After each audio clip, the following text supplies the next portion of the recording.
안녕하십니까, 꾸롱삼입니다. 오늘은 23년 4월 18일 날 진행한 HFR IR 통해서 현재 HFR이 어떤 상황에 있는지 한번 알아보도록 하겠습니다. 많은 분들이 아시겠지만 HFR이 이번 주주총회 통해 가지고 좀 시장과 원활한 소통을 좀 했으면 좋겠다라는 의견들을 좀 많이 피력을 해 주셨잖아요, 주주님들이. 그래서 대표이사님께서도 앞으로는 좀 IR을 강화하겠다. 그리고 어떤 자사주 매입이나 배당 관련해서도 좀 의미 있게 논의를 해 보겠다라는 말씀을 해 주셨잖아요. 그래서 앞으로 HFR이 어떤 식으로 좀 변해 가는지를 잘 좀 트래킹을 해 보시면 좋을 것 같습니다. 일단 첫 번째로 가이던스 관련해서는 이제 많이 논의를 했으나 이제 그 공지 드렸던 대로 이번에 저기 그 가이던스 관련해서는 좀 힘들 것 같다라고 공지가 이미 나왔죠. HFR 이제 블로그 통해서도 나왔고요. 그래서 해당 가이던스가 이제 나오지 못하게 된 이유는 사실 뭐 있기는 합니다. 우리가 이 가이던스를 주면은 이제 각 통신사들이 얼마만큼의 캐펙스를 진행할 것인가에 대한 얘기를 하는 것이기 때문에 그것이 좀 부담스럽다. 그리고 전문적으로 IR을 하셨던 이제 자문력을 채용을 했으니까 그쪽 통해서 많은 어드바이스를 받을 거고 이제 컨설팅 업체랑도 계약해서 계속 좀 논의해 나가면서 어떻게 시장과 좀 이렇게 원활하게 소통을 할 것인지에 대해서는 좀 깊은 고민을 해보겠다라는 취지로 말씀을 하셨습니다. 배당 및 자사주 매입 관련해서는 자사주 매입은 이렇게 하는 것으로 결론이 났답니다. 그래서 조만간 공시가 나올 것 같아요. 이 자사주 매입은. 그리고 당연히 이 매입한 자사주는 이제 소각까지도 이어질 것이라고 합니다. 이게 매입한 자사주를 전체를 다 소각할 것인지 이런 거는 조금 논의해 봐야겠지만 그래도 좀 어느 정도 유의미한 수량은 이제 소각을 하지 않을까 싶기는 합니다. 그래서 조만간 공시를 통해서 자사주 매입과 소각은 좀 이제 기다려 보시면 좋을 것 같습니다. 이제 글로벌 빅테크와 협의 중인 이제 프라이빗 5G 관련 내용과 그리고 캐나다 연기금과 진행하는 뉴트럴 호스트 이 내용 좀 더 구체적으로 말씀해 달라고 했는데 일단은 캐나다 연기금 빌딩 쪽 이쪽에 그 장비 공급하는 업체에다가 이 HFR이 지분 참여했다라고 합니다. 지분 투자했다라고 합니다. 그리고 지금 우리 장비가 네트워크 장비 그리고 이어가지고 이제 프라이빗 5G까지 비즈니스 좀 연계시켜서 진행을 하려고 한다라고 합니다. 그래서 지금 대표이사님이 이번 주 말쯤에 출장을 가는데 미국, 캐나다, 일본을 갔다 오시게 되는데 캐나다 쪽에 가셨을 때는 이쪽 관련해 가지고 좀 논의를 하고 오실 것 같다라고 합니다. 그래서 올해 안에 어느 정도 성과가 나올 수 있을 것 같다라고 얘기를 하시네요. 이제 프라이빗 5G 관련해서 이거 최근에 좀 나왔었던 내용인데 LG그룹과의 협업이 현재 어떻게 진행되고 있는지 그리고 LG 에릭슨과의 관계에서 이제 우리가 어떤 영향을 받을지도 좀 궁금하다라고 말씀을 하셨는데 예전에 LG와 특허만 관련해서 HFR이 논의가 있었기는 했나 봐요. 그런데 LG가 워낙에 이제 대기업이다 보니까 계열사 중에서 자체적으로 뭔가를 좀 준비할 수도 있으니까 그런데 이제 그 LG 그 계열사 중에서는 HFR만큼의 어떤 그 통신 장비 좀 이력이 있는 회사가 없으니까 시간이 좀 오래 걸릴 거다. 그러니까 우리 같은 HFR 같은 이제 업체를 끼고 할 가능성도 있지만 아직 구체적으로 논의되는 것은 없다. 라고 말씀하셨습니다. 그리고 아까 캐나다 연기금이 설립한 회사에다가 이제 그 HFR이 지분 투자했다라고 말씀해 주셨다는 해주셨잖아요. 이 지분 투자까지 할 정도면은 어느 정도 이쪽 시장에서 발생할 매출이 좀 장기간으로 이어질 수 있는 그림이라고 보시니까 좀 그쪽 그 캐나다 연기금 관련한 회사에다가 지분 투자한 거 아니냐라고 질문 주셨는데 맞다. 그쪽에서는 장기적 매출이 발생할 수 있을 거라고 충분히 보고 있다. 그렇기 때문에 그러니까 우리가 지분 투자한 목적이 이제 투자 수익을 얻으려고 하는 것이 아니라 우리가 비즈니스를 하기 위해서 이제 그쪽에다가 지분 투자를 한 것이기 때문에 이제 우리 네트워크 장비, 프라이빗 5G 장비 관련을 해가지고 올해 안에 좀 가시적 성과 나올 거다. 그러니까 이 부분은 되게 긍정적으로 저는 좀 보였습니다. 그 다음에 이제 그 영국 이제 BAI 커뮤니케이션즈가 최대 주주가 이제 캐나다 연기금인데 혹시 이쪽 업체랑은 우리 프라이빗 5G 관련해서 논의되는 사항 없는가라고 질문 주셨는데 여기도 논의되는 사항 있다라고 해요. 그런데 지금은 뭐 말씀드릴 수 있는 것은 그러니까 아직 뭐 좀 명확하게 협의된 내용은 사실은 없나 봐요. 그래서 나중에 대표님 갔다 오셔가지고 좀 상대적인 파악이 이제 그 IR 담당자분이 되시면 그때 좀 말씀 주시겠다라고 합니다. 이제 수주 예상보다 딜레이 되고 있는데, 그러니까 이거는 이제 그 북미 프론트홀 관련한 내용이겠죠. 고객사의 재고 소진이 좀 미흡한 것으로 알고 있다. 혹시 이번 주에 대표님의 출장을 통해서 아까 미국을 간다고 하셨잖아요. 미국, 캐나다, 일본 이렇게 가신다고 하셨으니까 이번에 미국 갔다 오시면서 이런 수주 가뭄이 좀 해소될 여지가 있을지에 대해서 질문 주셨는데, 고객사에서 설치가 좀 딜레이 되고 있는 거는 맞는 것 같아요. 그리고 우리가 약속했던 일정으로 약속했던 물량은 이제 100% 납품을 했답니다. HFR은 이제 북미 고객사에다가. 그런데 고객사 쪽에서 이제 설치 기사님들 확보나 이런 어떤 다른 이유 때문에, 우리와는 무관한 어떤 다른 이유 때문에 좀 늦어지고 있다. 그리고 저번 프론트를 관련해 가지고는 25년까지는 좀 꾸준히 이어져 갈 거다라고 말씀해 주셨는데, 그것도 여전히 유의미하다. 유효하다라고 말씀해 주셨고, 이번에 대표님이 그 저기 미국으로 출장 갔다 오면은 어느 정도 숫자를 이제 확인하러 가시는 거니까 앞으로 어느 정도 물량 나올지, 그리고 계약 관계에 대해서 여전히 문제 없는지 이런 부분 확실하게 좀 확인하고 오시지 싶다. 그러니까 이제 그 이번 주 말에 이제 그 대표이사님, HFR 대표이사님 미국, 일본, 캐나다 여기 출장 갔다 오시면은 꽤 유의미한 결과들이, 그러니까 어떤 정확한 정보들이 좀 많이 흘러 나오지 않을까, HFR 관련해서. 네, 그렇게 생각이 듭니다. NEC에서 우리한테 지분 투자했잖아요, HFR한테. 근데 최근에 좀 NEC 관련한 어떤 장비 납품 관련해서는 조금 다소 조용한 것 같은데, 이번에 대표님 일본도 출장 예정되어 있다고 하셨는데 혹시 새로운 뉴스가 있을지. 이거는 조용하다라고 표현해 주셨는데 지금 조용하지 않은 상황이라고 합니다.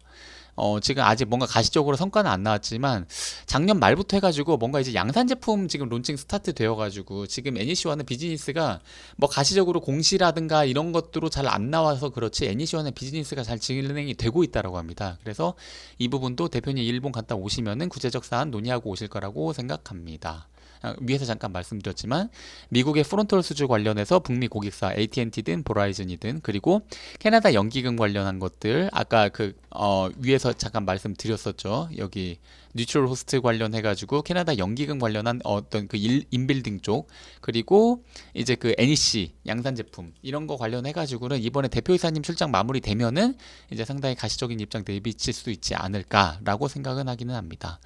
그리고 배당은 진짜로 고민 중이라고 합니다. 최대한 긍정적으로 검토 중이라고 합니다. 이것도 좀 기대하고 기다려 보면 좋을 것 같습니다.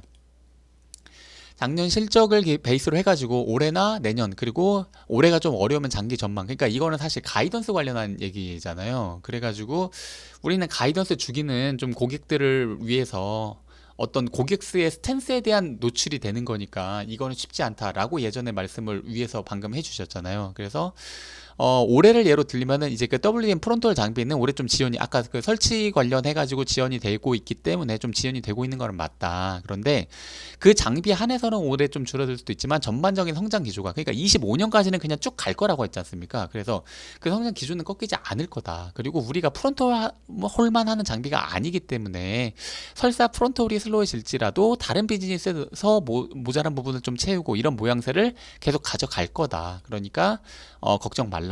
그리고 프론트홀도 방금 말씀드렸다시피 전체적인 규모는 어느 정도 그러니까 유지될 거다. 그러니까 프론트홀 관련해서도 약간 슬로우하고 매해 매출 인식되는 시기적 관점에서의 차이는 조금 있겠지만 전체 물량은 차이 없다. 그러니까 좀 걱정하지 말라라는 취지로 말씀해 주셨습니다. 프라이빗 5G 관련해가지고 북미 하이퍼스케일러, 그러니까 여기라 북미 하이퍼스케일러들이라고 하면은 뭐 아마존이라든지 이런 굉장히 큰 회사들이겠죠.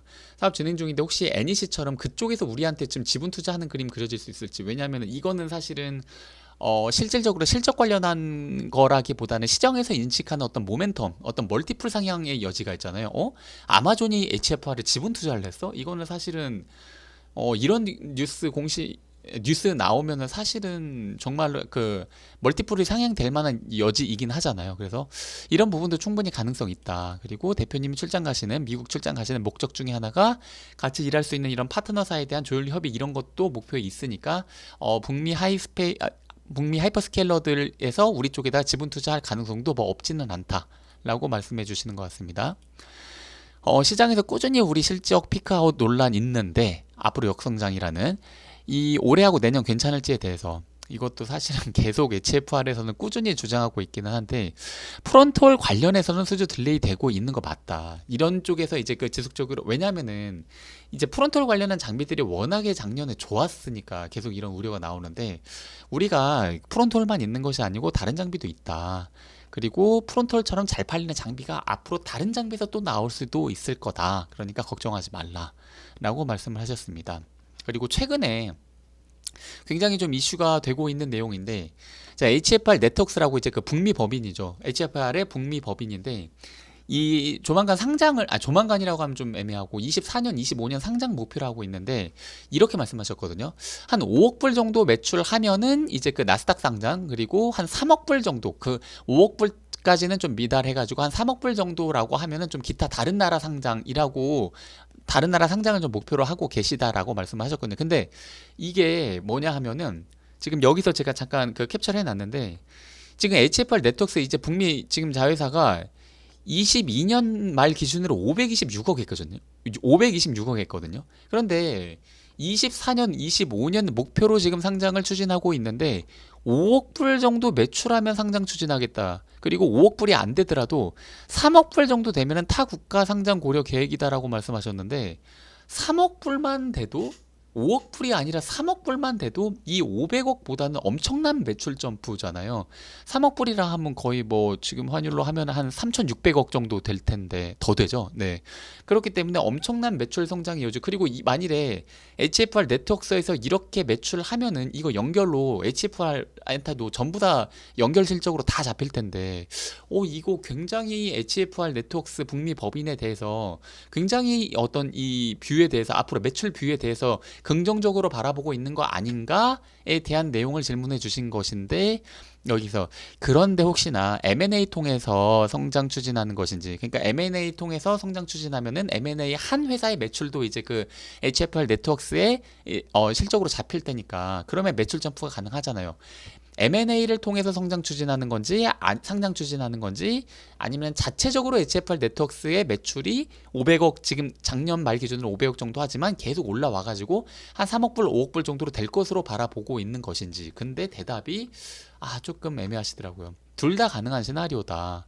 근데 이게 둘 다 가능한 시나리오라고 하면은 뭔가 뭐 이래도 좋고 저래도 좋고 뭐 둘 다 비슷한 상황이다 라고 말씀하시는 듯한 뉘앙스로 들리는데 전혀 아니죠. 만일에 M&A를 통해 가지고 한 3억 불, 5억 불 정도 달성하는 거랑 HFR 네트워크 자체적으로 한 520억에서 갑자기 3억 불 정도까지 매출이 점프하는 거랑은 완전히 말이 다르잖아요. 만일에 그냥 자체적으로 매출이 500억에서 한 3억 불, 5억 불 정도까지 점프를 24년, 25년이라고 해봤자 내년, 내후년이지 않습니까? 그러면은 북미 법인에서 엄청난 매출 성장이기는 하거든요.